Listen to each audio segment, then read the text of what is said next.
Това няма да го видите в нашите новини никога. Някои кадри от протестите в САЩ днес. На първо място най-модерният чадър в Америка. На второ място новите знамена на антифашизма и демокрацията. И на трето място, разбира се, подкрепата за драг кралиците. Представете си колко много хора са били подкрепени от НПО-та и USAID, за да промият мозъците ни и мозъците на нашите деца. И сега, останали без работа, те са излезени да протестират. За щастие, ние не сме чак толкова зависими от подобни хора.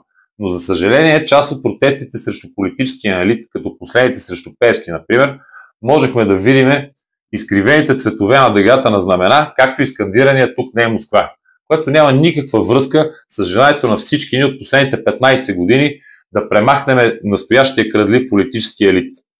Няма как отново да дадем победата на либералите, както през 2020, за да може после да им сърбаме идеологическата попара. За съжаление, явно ще трябва да се протестира по-отделно. Или пък може би те ще поставят националните интереси над изкривената си идеология, но дълбоко много се съмнявам в това.